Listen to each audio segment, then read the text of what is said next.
He brought a stranger to his ex's wedding. Nobody expected what happened next. The invitation had been sitting on Marcus Webb's kitchen counter for 11 days. He'd read it at least a dozen times, not because the words were complicated, but because each time he picked it up, his chest did something strange, something between a laugh and a flinch.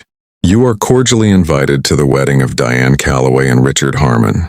Diane, his Diane, the woman he'd spent 6 years with, built a home with, raised a daughter with, until she decided that Marcus and his boring stability weren't enough anymore.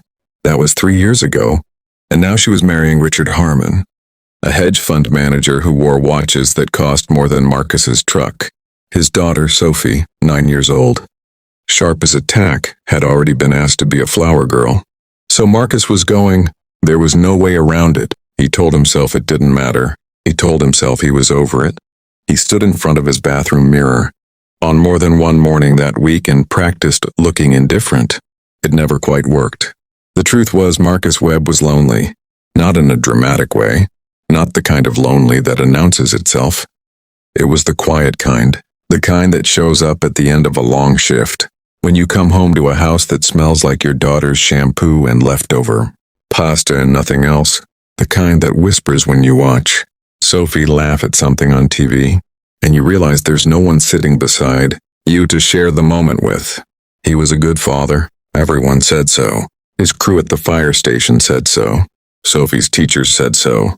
And Marcus believed it. Being a father was the one thing in his life he never doubted. But outside of that, he'd stopped trying, stopped reaching. It was easier to stay in the lane that was safe. What he hadn't planned on was going to that wedding alone. It was a Tuesday morning, 2 days before the wedding, when Marcus saw her. He was cutting through Riverside Park, on his way to grab coffee before his shift at the fire station. The October air was crisp, leaves turning gold and amber along the winding path. Joggers passed. A man walked a golden retriever. The fountain at the center of the park caught the early light and scattered it like broken glass across the pavement.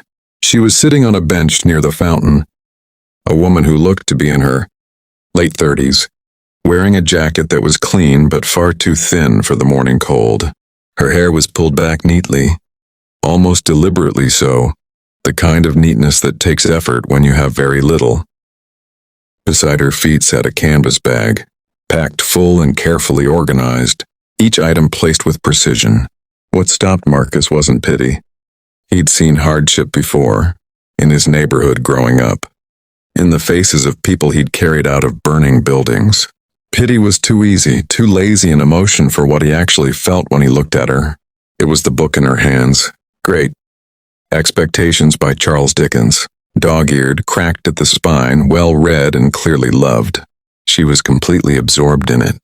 One hand wrapped around the pages, the other tucked under her arm against the cold. He bought 2 coffees instead of 1. "Cold morning," he said, stopping beside the bench and offering her the cup. She looked up. Her eyes were cautious, the specific kind of cautious that is built over time, layer by layer through experiences that teach you not to accept things easily. Not because you're ungrateful, but because kindness sometimes comes attached to something else. But she took the coffee. "Thank you," she said.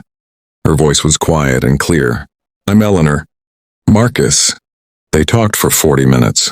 Eleanor Voss had been a high school English teacher in Cleveland for 12 years. She had loved her job with the kind of love that doesn't stay. Professional. She knew her students' stories, their struggles, the specific texture of their home lives. She ran the school newspaper. She started a book club that met on Friday afternoons and somehow always had kids showing up. Then her marriage fell apart, a divorce that drained her savings, a landlord who raised her rent 3 times in 18 months, a gap in employment when her school district faced budget cuts, a gap that became a canyon when the reference she'd counted on most retired and moved across the country. 6 months became a year. The shelter was supposed to be temporary. It had been 14 months. She said all of this without self-pity, just facts laid out plainly, the way someone talks when they've made peace with the shape of their life, even while working to change it. "I still read every day," she said, glancing down at the Dickens.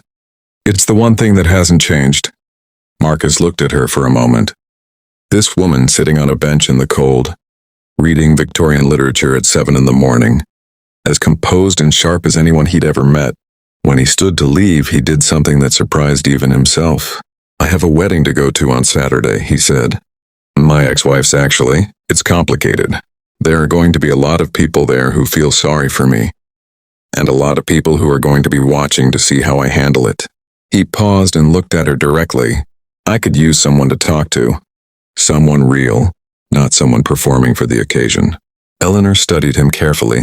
You're asking a stranger you met on a park bench. I'm asking someone who reads Dickens at 7 in the morning and talks about her students like their family, he said. That's not a stranger. That's just someone I haven't known long. She was quiet for a moment. The fountain ran behind her. A leaf drifted down between them. I don't have anything to wear to a wedding, she said finally. That's not a no, Marcus said. A pause, then, no it's not. What followed was 2 days of quiet logistics. Marcus was matter-of-fact about it. He asked Eleanor. What she needed, she told him simply and without embarrassment. And he handled it without making a production of it. A dress from a consignment shop she pointed him toward. Shoes that fit. A reservation at the shelter kept, in case anything felt wrong. Sophie, when she found out, had approximately 400 questions and 0 doubts. Is she nice? Sophie asked, sitting on the kitchen counter, while Marcus ironed his shirt the morning of the wedding. Very. Is she pretty? Sophie. Dad, I'm asking. Yes. Sophie nodded, satisfied. Good, because Diane's going to be in a fancy dress and you need someone good on your team. Marcus laughed. A real one, the kind that comes from somewhere deep. It's not a competition. Everything is a little bit of competition. Dad, Sophie said wisely and hopped off the counter. The wedding was held at the Whitmore estate, 40 acres of manicured grounds, outside the city. The kind of venue that exists to make everyone inside it feel like they've arrived somewhere important. A white floral arch anchored the ceremony space, draped in cascading wisteria and roses. Rows of white chairs faced the altar, each one adorned with a ribbon that probably cost more than Marcus's electric bill. Guests arrived in European cars. Women wore gowns. Men wore suits that fit so well they must have been tailored.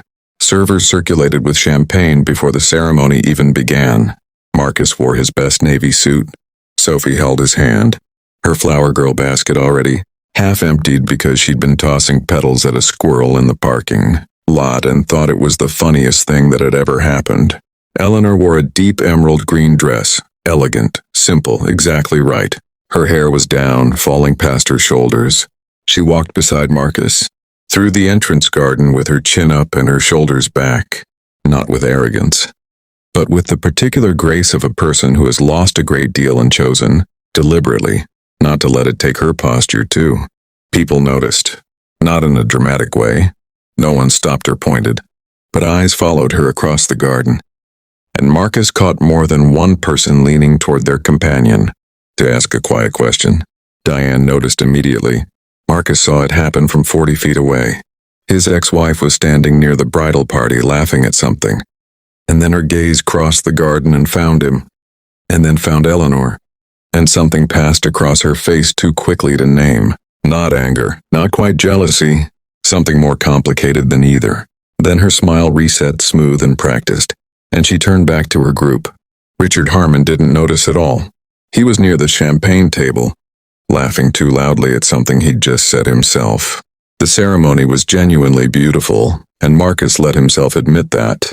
The officiant was warm and funny. The vows were personal. Diane had always been good with words when she wanted to be. Sophie performed her flower girl duties with a focus and seriousness that made half the guests smile. She walked slowly, deliberately, releasing petals one at a time with the precision of a surgeon. Marcus watched her and felt that overwhelming, disorienting rush of love that fatherhood delivers without warning. Eleanor sat beside him quietly throughout. She didn't perform emotions for the occasion or make ironic comments under her breath. She just watched, present and attentive. At one point, when the officiant spoke about choosing each other, not in the easy moments but in the difficult ones, choosing each other anyway. Every day. Eleanor leaned slightly toward Marcus and said, barely above a whisper, "That's actually the truest thing anyone can say at a wedding." "Yeah," Marcus said softly, "it is." The reception unfolded across a white pavilion strung with warm lights, the gardens glowing gold as the sun dropped lower. Tables were draped in linen, centerpieces built from flowers Marcus couldn't name. A live quartet played near the dance floor. Marcus and Eleanor were seated with two of Diane's college friends, women named Brooke and Cassandra, who had arrived in matching energy, the specific frequency of people who had already decided what kind of evening they were going to have, and what role everyone else would play in it. They were polite, perfectly precisely polite. "So, Eleanor," Brooke said, turning with a practiced smile, "what do you do?" "I'm between positions at the moment," Eleanor said.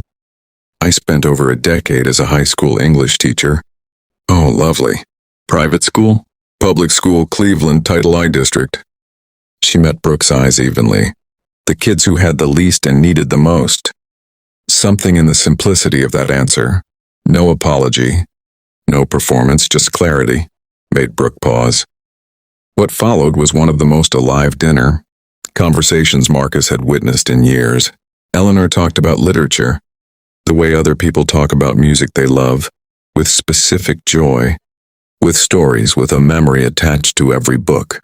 She quoted James Baldwin on identity. She described a student who had come to her class, functionally illiterate in 9th grade, and had delivered a speech at graduation. 2 years later, that made the entire auditorium cry. She told the story of the Romeo and Juliet essay, a 10th grader who had argued in 5 careful paragraphs that the entire tragedy was, quote, honestly just 2 teenagers making back-to-back bad decisions, and the table laughed so hard that people at neighboring tables turned to look. By the time the main course was cleared, Brooke and Cassandra had both put their phones away, which, Marcus noted, they had not done once during cocktail hour.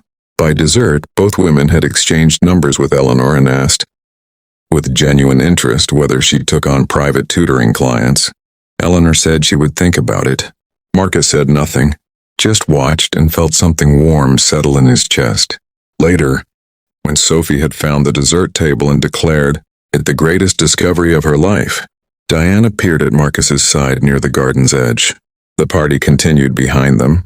Music drifted through the warm air. Lights moved gently in the trees. "She's remarkable," Diane said. Her voice was quiet, stripped of the performance of the evening, just honest. "Yeah," Marcus said. "She is." Diane looked at him for a long moment. "You look different tonight, Marcus. Lighter." She paused. "I haven't seen you look like that in a long time." He didn't have an answer for that, so he just nodded. "Take care, Sophie," Diane said, her voice briefly, unexpectedly soft, and walked back toward her husband and her new life. Marcus stood there for a moment in the warm dark, listening to the music. Then he went to find his daughter before she ate her body weight in wedding cake. The drive home was quiet in the best way. Sophie was asleep in the back seat within 8 minutes. Flower girl headband tilted sideways. 2 petals still caught in her hair. The highway stretched out ahead, and the city lights blurred at the edges. Eleanor sat in the passenger seat with her shoes off, watching the light move past the window. "Those women asked me to tutor their children," she said after a long while. Her voice was careful, like she was still deciding whether to trust the feeling behind the words. "That hasn't happened to me in a long time." Someone looking at me and seeing that. Marcus glanced over. "Eleanor, anyone who talks to you for 10 minutes sees exactly who you are." She was quiet. "I lost sight of that," she said finally. "Somewhere in the last few years, I stopped being able to see what other people might still see in me." "I know that feeling," Marcus said. "Better than I'd like to." They drove in silence, the good kind, the kind that holds without needing to be filled. Outside, the city gradually gave way to quieter streets, familiar turns home. 3 months later, Eleanor Voss was standing in front of a classroom again. It wasn't Cleveland. It was Jefferson Middle School, 22 minutes from Marcus's house, in a district that had been searching for an experienced English teacher for most of the semester. One phone call from Brooke had led to another, and another after that. until a principal named Dr. Reyes met Eleanor for coffee on a Wednesday morning and offered her the position before either of them had finished their cup. On her first morning back, Eleanor stood at the front of a room of 7th graders, 24 faces looking up at her. Some curious, some bored, some already trying to decide if this class was going to be worth their attention. She felt something move back into place inside her, something she had been carrying as an absence for so long. She'd almost forgotten it was supposed to be there. That evening she called Marcus. "First day," she said. "How was it?" he asked. There was a pause, not empty but full. "It was everything," she said. Marcus smiled. Across the kitchen, Sophie was doing homework at the table. She looked up, read her father's face in one glance, and mouthed, "Is that Eleanor?" He nodded. Sophie grinned, a wide, certain, 9-year-old grin, and went back to her worksheet. Some things don't arrive with ceremony. They don't knock loudly, or announce themselves with any kind of signal you'd think to look for. Sometimes they just sit on a bench in a cold park reading a book they love, waiting for someone to stop walking long enough to notice. Marcus Webb had stopped walking, and everything that came after began right there,